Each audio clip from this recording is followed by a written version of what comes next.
The medical bay erupted into chaos. Human doctors rushed to assist the fallen Ardonians, while the remaining delegation backed away in terror, their environmental suits whirring as internal systems cranked to maximum filtration. "What's happening to them?"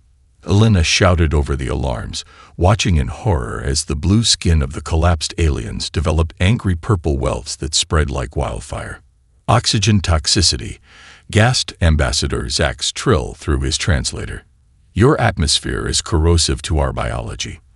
The concentration you breathe would dissolve our respiratory membranes within minutes." Elena grabbed an oxygen mask from the emergency kit, but the ambassador waved it away frantically. "No, your medical equipment is calibrated for human physiology. It would kill them faster." Zax Trill produced a metallic sphere from his suit and activated it. A shimmering field enveloped the fallen aliens. "This containment bubble will stabilize them until we can return them to our ship." Director Chen of the International Space Agency approached cautiously. "We meant no harm, Ambassador. We can adjust our environmental settings to accommodate your needs." "You cannot," Zax Trill replied, his multifaceted eyes blinking rapidly in what Elena recognized as extreme stress. "The standard temperature of your facilities would cause our bodily fluids to boil. The bacteria in your breath, harmless to you, would consume our tissues like acid. Even the electromagnetic fields generated by your technology disrupt our neural pathways." Elena watched the medical readouts on the ambassador's portable scanner. The vital signs of the affected Ardonian stabilized, but remained critical. She had never felt so helpless in her 20 years as a xenobiologist. All her theoretical knowledge about potential alien biology hadn't prepared her for this reality. "We believed your communications were exaggerated," Director Chen admitted. "No sentient species could evolve in such hostile conditions, we thought." "And yet you did," said Zax Trill, a new tone in his translated voice, something between fear and awe. "The Confederation has catalogued over 3,000 worlds with advanced civilizations. None evolved in conditions even half as lethal as Earth's. Your gravity alone would crush most species. Your radiation levels would sterilize them. Your pathogenic diversity would overwhelm any conventional immune system." Security Chief Ramirez stepped forward, hand instinctively near his sidearm. "Are you saying we're being quarantined because we're too tough?" "No," Zax Trill corrected. "You are being protected because you are too vulnerable." A confused silence fell over the human delegation. "The galaxy is filled with beings who would weaponize your biology," the ambassador continued. "Your microbiome could devastate entire star systems. Your pathogens could be modified into weapons of unimaginable destruction. Some would hunt you simply to study how such resilient creatures evolved." Elena's scientific mind raced with implications. "You're saying we're not dangerous. We're endangered." "You are both," Zax Trill said solemnly. "The Confederation's quarantine protocols were established for death worlds like yours. Not to protect us from you, though that remains a concern, but to protect you from exploitation until your civilization reaches sufficient technological maturity to defend itself." The ambassador's final words hung in the air like a prophecy. Humanity is not ready to learn what terrors lurk between the stars, terrors that would find your deadly world a most valuable prize indeed. Elena adjusted the environmental controls on her temporary quarters aboard the Mercy's Light. Even after 3 weeks, she couldn't get used to the alien vessel's atmosphere.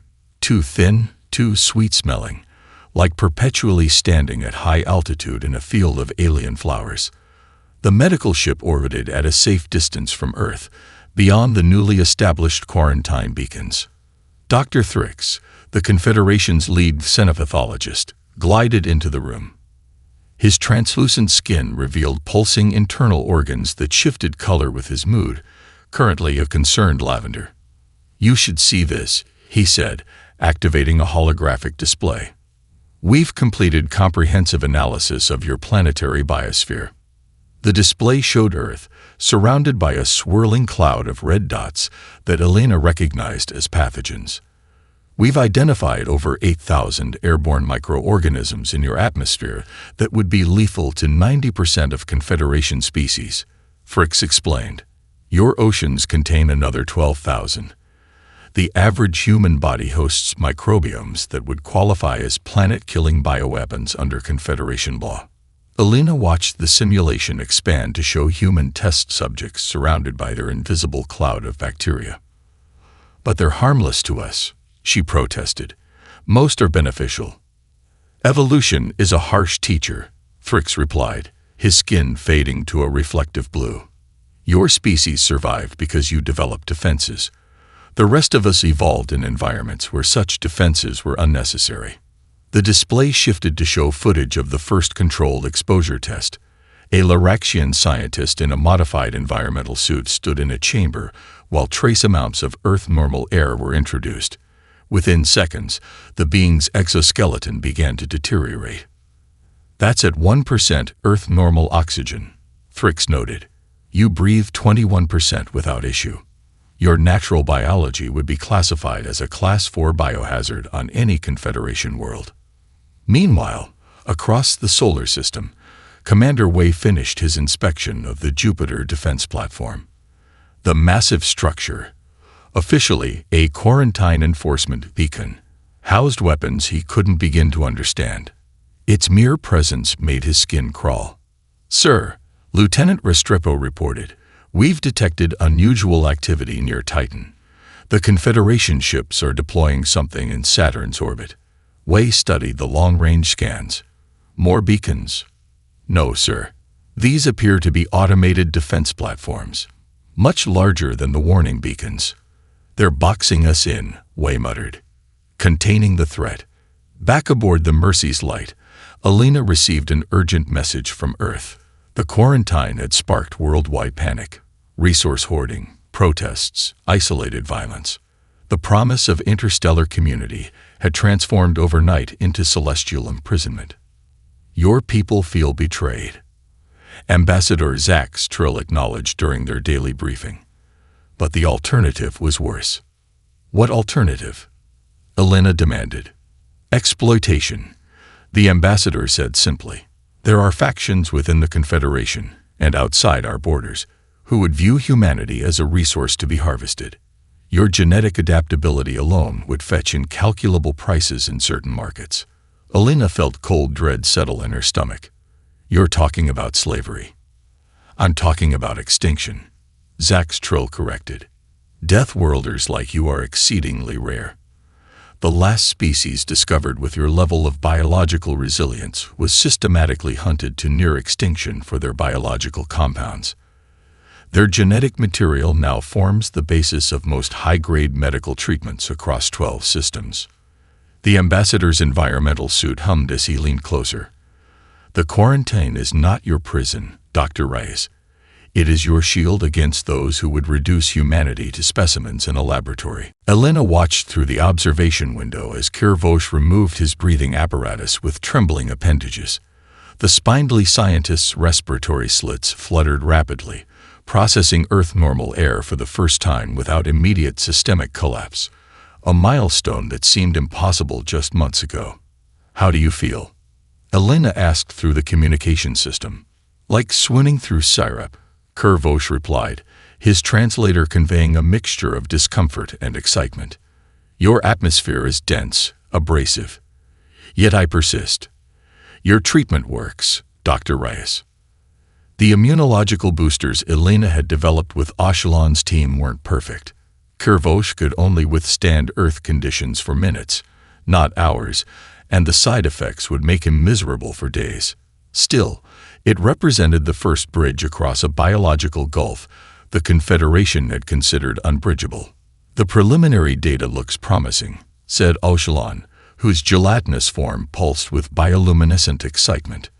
Your approach of gradually introducing Earth bacteria to build resistance rather than trying to shield against them completely was brilliant. It's how we vaccinate children on Earth, Elena explained. Controlled exposure builds immunity. The concept existed in theory among our scientists, Oshalon admitted, but no one attempted implementation. The risk of catastrophic immunological collapse was considered too great. Humans have always been willing to risk failure, Alina said. We call it trial and error learning. We call it potential extinction. Oshalon countered with a ripple that Alina had learned indicated humor.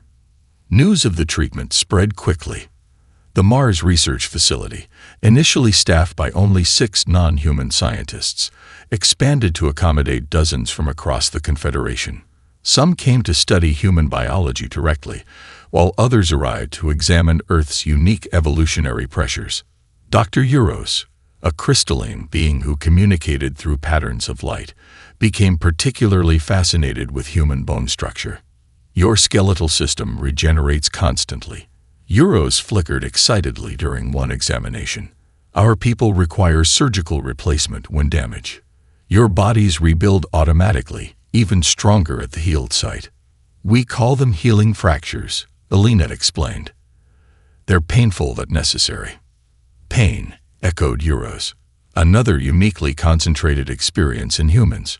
Your nervous system processes discomfort at intensities that would render most sentient species unconscious. Alina had never considered human pain tolerance remarkable. It's just how we're built. Built to endure, Euros flickered thoughtfully. Evolution shaped you through suffering most species never encountered. Later that evening, Alina reviewed the day's research in her quarters. Her terminal chimed with an incoming transmission. Commander Wei, using the encrypted channel they'd established weeks ago. Progress report, he asked without preamble. The treatment works, Alina replied. Limited exposure is possible now. Full environmental adaptation might be achievable within years, not decades. Wei's expression remained neutral, but Alina caught the subtle relief in his eyes. Good, because we're running out of time. What do you mean? Our deep space monitoring stations detected unusual activity beyond Neptune. Ships not matching Confederation designs. They approached the quarantine beacons, scanned them, then retreated. Could be independent traders, Alina suggested. Ambassador Zax Trill mentioned not all spacefaring groups recognize Confederation authority. Or they could be the ones the quarantine is supposed to keep out. Wei countered. The hunters the ambassador warned about. Alina felt a chill despite the climate-controlled environment. What's our next move? Keep making friends, Wei said grimly. And hope they're the kind willing to fight for us if needed. Ambassador Aisha Okafor maintained her composure as the Confederation Council's holographic delegates erupted into argument. The central projection chamber at Luna Diplomatic Center rendered each alien representative with perfect clarity, their agitation evident despite their vastly different physiologies.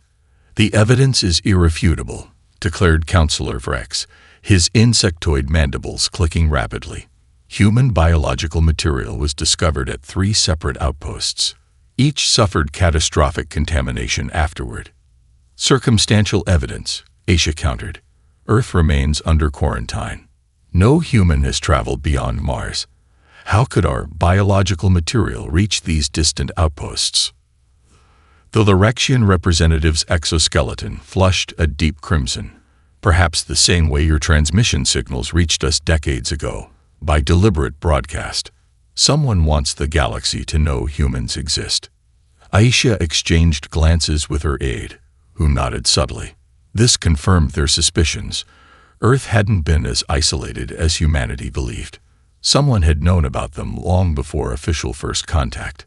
If I may address the council, came a new voice. Oshalon's gelatinous form pulsed with calm blue light as the scientist joined the discussion. As head researcher on human biology, I can confirm these incidents bear hallmarks of engineered pathogens, not natural human microbiomes. The genetic sequences show deliberate modification. Modified by whom? Demanded Vrex. That remains unclear, Oshalon admitted, but the modification patterns suggest technology beyond current human capabilities. Councillor Thrix, who had worked directly with Alina, added, humans lack the scientific understanding to weaponize their own biology at this level of sophistication. Their research is still focused on adaptation, not weaponization. As the council debated, Commander Wei stood on the observation deck of Earth's first defensive platform in high orbit. The massive structure incorporated reverse-engineered Confederation technology built under the guise of quarantine compliance monitoring. In reality, it was humanity's first line of defense should the fragile diplomatic balance collapse. Final system check complete, reported Lieutenant Restrepo. Defense grid is operational but remains in passive mode as agreed. Wei nodded, watching as a Confederation vessel glided past on its regular patrol. They're watching us build this, letting us think we're being clever. Sir, the Confederation could shut this down in seconds if they wanted to, Wei explained. They're allowing us to develop defenses because something out there concerns them more than we do. Wei's secure communicator buzzed with an encrypted alert from intelligence. The unknown vessels beyond Neptune had reappeared, this time deploying small probes toward the quarantine beacons. His jaw clenched as he read the analysis. The probes had successfully bypassed Confederation security protocols before self-destructing. Someone's testing the fences, he muttered. Back in the council chamber, Asia felt the diplomatic tide turning against Earth. Despite scientific evidence supporting human innocence, fear proved a powerful motivator. The death world must be contained more thoroughly, Vrex insisted. No exceptions, no research exchanges, no communication. Total isolation until we determine who is behind these attacks. You would punish an entire species based on fear, Asia challenged, her voice cutting through the chamber, while the real threat grows stronger through our division. She projected images from Wei's intelligence briefing. The unknown ships, the security breaches. Something is probing our quarantine, she said flatly. Something that knows about Earth, about humans, and about Confederation security systems. I suggest we focus on identifying this common enemy before turning on potential allies. A heavy silence fell over the council as the implications sank in. Earth wasn't the galaxy's greatest threat, but perhaps its most convenient scapegoat. The stellar inquiry drifted silently against Jupiter's swirling backdrop, its elegant hull marred by scorch marks and puncture wounds. Commander Wei studied the tactical display aboard the UES Defiant, Earth's first combat-ready spacecraft. Though retrofitted with reverse-engineered technology, the vessel remained primitive by Confederation standards. Scans detect 27 life signs, Lieutenant Restrepo reported. 12 match Confederation scientist profiles. The others have different biosignatures, likely the Corsairs. Wei nodded grimly. And no Confederation rescue. Their nearest combat vessel is 4 days out, sir. The scientists' life support systems are projected to fail within 18 hours.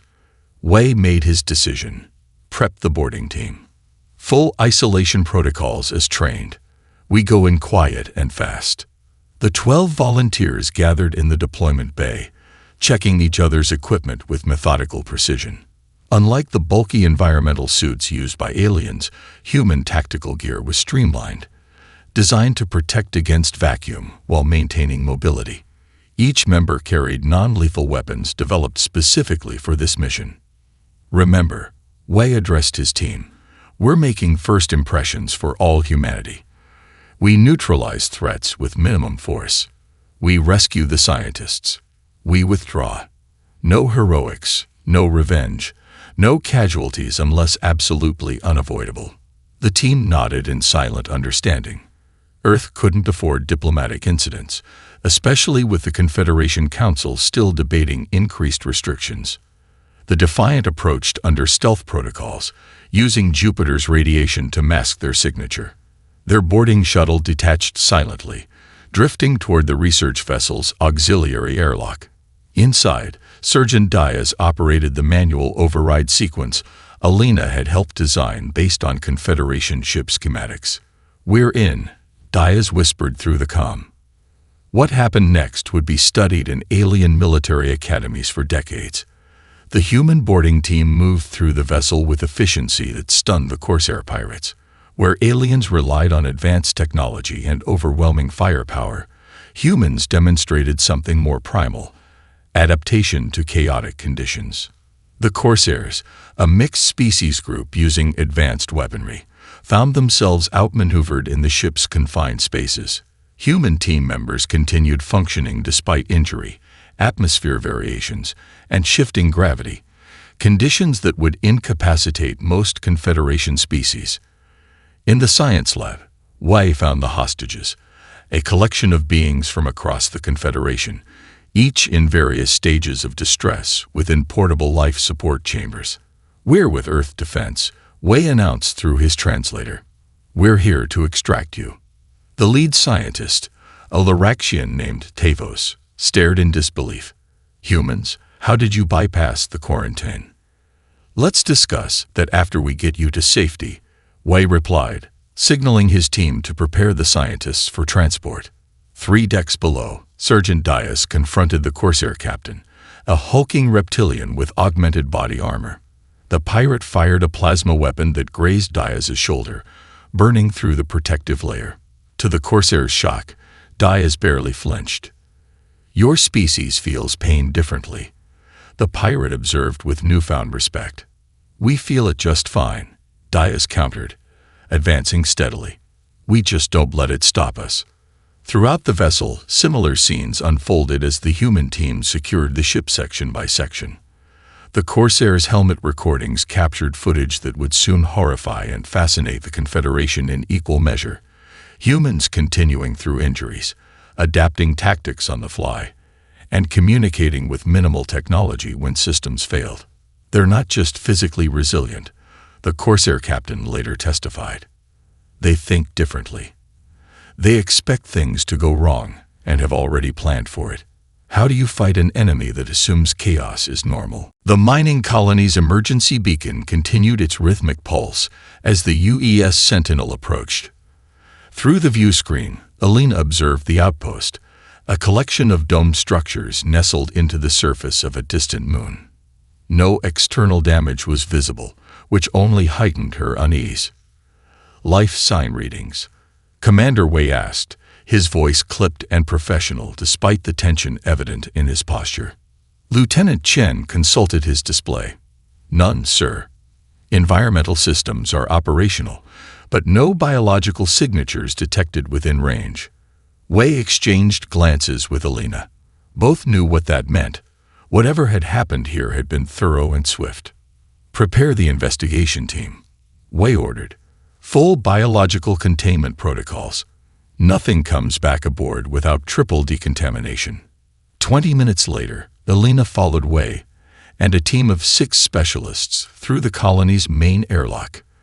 Their distinctive red containment suits stood out starkly against the sterile white of the colony's interior. What they found would haunt Alina's dreams for years to come.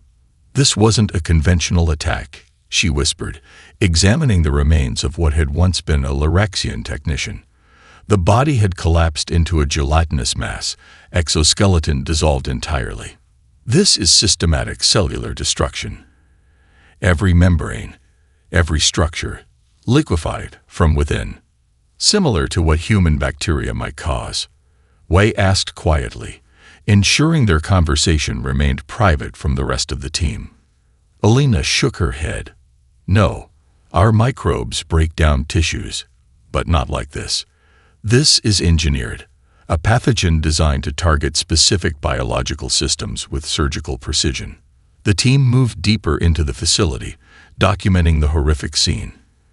In the colony's laboratory, they discovered the first clue, a shattered containment chamber bearing Earth's international biohazard symbol. They were studying human microbiomes, Alina realized, examining the broken equipment. Confederation-approved research into adaptation treatments similar to my work. We inspected the security logs. Accessing their records now. Last entry was 48 hours ago. The screen flickered to life, showing a female Laraxian researcher in obvious distress. "Something's wrong with the samples," the alien scientist gasped. "The genetic structure has been altered. Not natural mutation. Deliberate engineering beyond anything we've seen. Containment failing. Initiating emergency." The recording ended abruptly. Wei scrolled through subsequent automated logs. Emergency protocols activated. Quarantine procedures implemented. Then, nothing. Whatever happened, it worked too quickly for them to even send a detailed distress call. Elena accessed the lab's sample database. These were legitimate bacterial cultures from Earth, provided through official channels. But according to this data, what killed them wasn't what we sent. She pointed to a molecular comparison on the screen. See these protein markers? They're synthetic, not found in any Earth organism. Someone modified these samples after they left our control. Wei's expression darkened. Someone with access to both human biological material and advanced genetic engineering capabilities. Someone who wants to frame us. Elena agreed. The question is why. Before Y could respond, a priority communication from Earth interrupted. Ambassador Okafor's face appeared on screen, her expression grave. Commander, return to Earth immediately. The Confederation Council has received reports of 3 more attacks matching the same pattern. They're implementing a full quarantine lockdown. All human vessels are ordered to return home. Ambassador, Wei replied urgently, we've discovered evidence that... I know, she cut him off. But evidence won't matter if you're not here to present it. Something bigger is happening, Commander. Someone is trying very hard to make humans the galaxy's most hated species. The Confederation research station orbiting Mars had emptied considerably since the escalating attacks. Most alien scientists have been recalled to their homeworlds, leaving only those too invested in their research to abandon it. Elena worked alongside Oshalon in the primary genetics lab, both scientists refusing to leave despite direct orders. Look at this comparison again, Elena insisted, highlighting sections of the holographic display floating between them. These modification patterns aren't random. They follow a specific template. Oshalon's translucent form pulsed with concentration. You're right. The alterations to the human bacterial samples follow the same genetic architecture across all attack sites. Someone with extensive knowledge of both human biology and Confederation physiology engineered these pathogens deliberately. But who would have that knowledge? Elena asked. First contact was less than 2 years ago. That came a new voice, is the question we should have asked from the beginning. They turned to see Dr. Thrix entering the laboratory, his usually smooth movements now jerky with urgency. I've been analyzing historical records from worlds near your solar system. For centuries, there have been legends of a forbidden sector, where ships disappeared without trace. Earth's neighborhood, Elena realized. Yes, Thrix confirmed. But these disappearances stopped approximately 300 years ago, as if whatever caused them suddenly wanted your region of space avoided rather than explored. Elena's mind raced with implications. Someone has been isolating us intentionally, keeping other species away while watching our development. Precisely, Thrix said. And I believe I've identified them.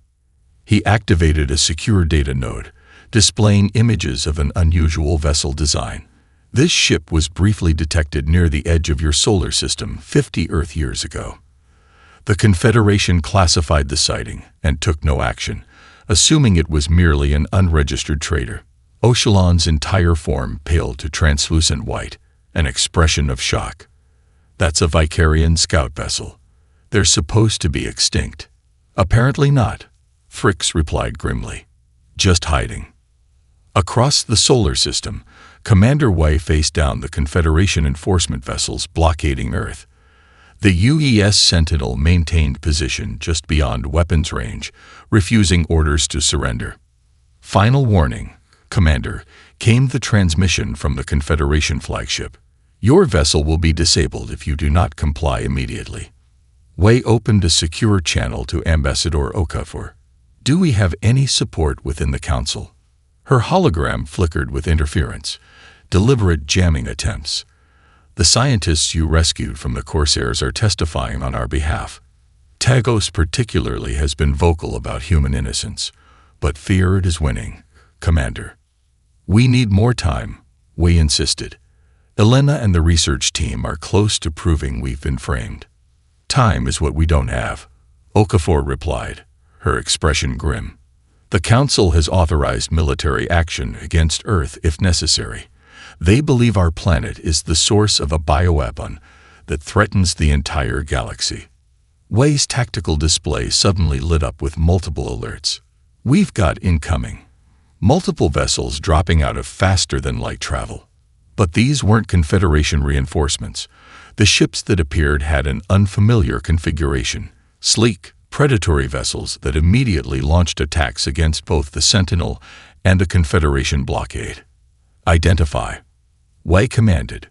His tactical officer shook her head in confusion. "Unknown designs, sir. They're not broadcasting identification codes." Admiral Zhen of the Confederation fleet broke calm silence. "Commander Wei, are these your allies?" "Negative, Admiral." Wei responded honestly. "We've never seen these vessels before." The alien ships struck with devastating precision, specifically targeting communication arrays on both human and Confederation vessels. Their message became clear moments later, broadcast on all frequencies. "All species of the failed Confederation. Your time ends. The Vicarians have returned to claim what was always ours." The situation near Earth transformed from tense standoff to desperate battle within minutes. Commander Wei watched as the Vicarian vessels systematically disabled Confederation ships with surgical precision. "Sir," Lieutenant Restrepo reported, "the Confederation flagship is requesting assistance. Their primary systems are failing." Wei didn't hesitate. "Move to support position. Target the Vicarian vessel attacking the flagship." "Commander," his tactical officer warned, "we're outgunned. These vessels use technology beyond anything we've encountered." "They want to divide us," Wei replied firmly. "That's not happening on my watch." The Sentinel surged forward, positioning itself between a damaged Confederation cruiser and its Vicarian attacker. Wei opened a channel to Admiral Zhen. "Admiral, we're transmitting shield harmonics that may help against their weapons. Our analysis suggests rotating frequencies disrupt their targeting systems." There was a pause before Zhen responded, surprise evident in his voice. "Acknowledged, Commander. Implementing now." On the Mars research station, Alina worked frantically alongside Oshalon and Thrix as alarms blared around them. The station's defenses had repelled the first Vicarian assault, but they wouldn't last against a determined attack. "The bioweapon samples," Alina insisted. "There's something we're missing." Thrix manipulated the genetic display with rapid movements. The Vicarians didn't just modify human bacteria. They spliced in genetic markers from multiple species. Why? Alina wondered. Why make it so obviously tied to humans? Oshalon's translucent form brightened with sudden realization. "Because they're farming us. All of us." "What do you mean?" Alina asked. "Historical records show the Vicarians were biomanipulators," Oshalon explained. "They didn't conquer through force, but through biological warfare tailored to each enemy." "And Earth," Alina began, "is the perfect incubator," Thrix finished. "Your planet's evolutionary crucible created organisms of unparalleled adaptability. The Vicarians isolated your world, allowing your biology to develop naturally under extreme conditions. Now they're harvesting the results, using human biological samples as base material for weapons against the Confederation." Alina felt cold realization wash over her. They're not just framing us. They're using us as an unwitting biological weapons lab. Her communications device buzzed urgently. Ambassador Okafor's voice came through, strained but determined. "Alina, are you seeing this? The Vicarians are broadcasting their demands across all Confederation channels." Alina activated the nearest display. The image showed a humanoid figure with pale, almost translucent skin stretched taut over an elongated skull. Its eyes, entirely black, revealed no emotion as it spoke. "The experiment concludes," the Vicarian announced. "For millennia, we have cultivated death worlds like Earth, guiding their evolution toward our purposes. Their biological material now serves the Vicarian ascendancy. Surrender your worlds or face extinction through the very pathogens your quarantine neighbors unwittingly helped us perfect." The transmission cut to footage of Wei's Sentinel, now joined by 3 Confederation vessels, forming a defensive line against the Vicarian fleet. "They didn't expect this," Okafor observed. "They thought we'd remain divided." Elena watched as human and alien ships coordinated their attacks against the common threat. Despite tremendous technological disadvantages, the improvised alliance held its ground.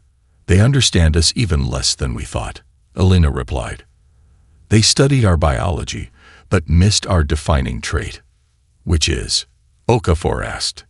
"When threatened, humans don't retreat to safety," Elena said, remembering Wei's words from their first meeting.